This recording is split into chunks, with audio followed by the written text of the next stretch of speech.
Hello, my name is Peter Coleman from Marketing for Construction, and in this video I'm going to show you exactly what a brand style guide is and how important it is for your business. Let's go. Okay, so this is a style guide. Now what a style guide is going to do is give you the ability to produce collaterals for your business. It's going to make you show up looking professional no matter where people look, websites, leaflets, brochures, contracts, everything. It's just going to create an amazing first impression and make sure that you stand out from the rest when you're competing for jobs and when people look at your website online. So let's dig in.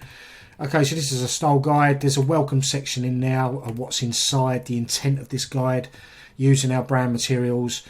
All of this stuff here is, once the style guide's done, if you wanted to give that to an external design agency, it just makes sure that they know what you're about, how you need to look. And essentially, this is about dressing your business to make sure you win the business. It's about making sure you turn up looking sharp. So let's dig in about the brand section. Let's go to a bit of history. Brand personality.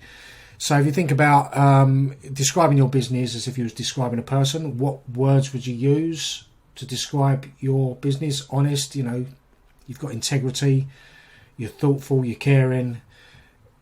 What are your values as a business? Because that's going to determine your personality and how you come across, and that will be projected via your voice and style. So for example, this style guide that I produced here for Everyone's Energy, it's a renewable energy brand that I helped develop back in 2020, and they've since won a very good contract with the government, so they don't need to really look for work at the moment, and they've said to me that this has played a huge role in helping them secure that work.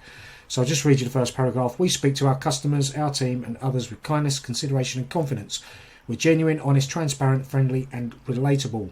So this is very much a people brand. It's people focused. Taglines. Think about your taglines for your marketing. So it's low cost and it's for you. It's for you, your mum, everyone. Everyone's doing it, or you. Taglines are just an auditory way of becoming memorable and sticking in people's minds. So you think of McDonald's, I'm loving it, and Ronseal does exactly what it says on the tin. So that is that. And then we're going to go straight into the brand logo. And so your logo, and I've got here the primary lockup, it isn't the brand itself, it's a focal point for your brand. So as your business grows and develops and your reputation swells with positive reviews and kickback, once people start to see your logo, it will just have a certain feeling attached to it. Those guys are great at what they do. So professional logo to match everything underneath will always see good returns over a period of time. So there's certain rules that govern the logo usage, variations. So what does it look like on a darker background, for example? Have you got an icon which you can use in smaller spaces like your social media profile pictures? This one, Everyone's Energy, theirs is led by text, so obviously if that gets small, it's not going to be very legible. So we've taken the E icon out of the Everyone's Energy logo and created a separate icon to help them stand out. And again, this can be used on t-shirts and caps and everything else. And then we go to the rules for those. And so this is when it comes to your logo, you need to show it some respect because it is your business, it's your company. So there needs to be sort of a certain amount of space around your logo. If you're putting it on a white background, where there's what we call negative space, it's just to give that sort of air of class about it. Background control, if you are going to do it on an overlay, then the style guide we will provide you with instances of where you can use it. And then we look at what it looks like on signage, and then what does your website look like, and how does it all start coming together. Social media, so example posts, social media posts, the icon avatar for your social media platforms, as we've already mentioned. Brand colours, super important. Just make sure that your colours are consistent across all of your brand touch points, website, print.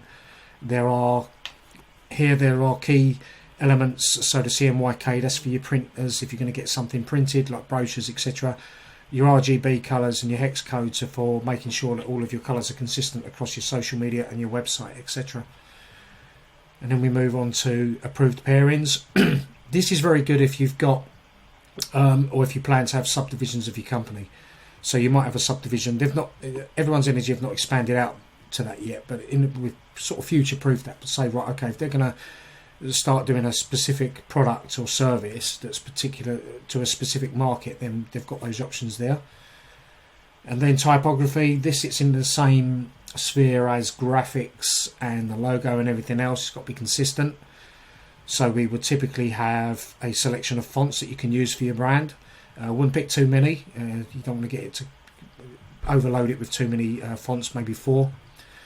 And then there's rules on how to use the text. And then you've got digital type, and so this is about what typography looks like on all of your digital platforms. Generally, we'd look to use a typeface that is compatible both in print and use on a website. So you want it so no matter who loads up your website, or where they are in the world or the country or in your region, it always the fonts always load and look and present you in a professional manner. Body text, and then the visual styles. So this is where your brand really starts to come together. Grids, just to make sure, now obviously these are invisible, but it's just to make sure that everything's laid out and there's always that consistent look and feel and style, like your presentations, your website, and so on. And now finally we move on to supporting assets. Supporting assets are where the visual identity of your brand really starts to come to life. So it's supporting images. So if you'll see here, I'll just go on to this one. Patterns, so we've used that there on this particular one.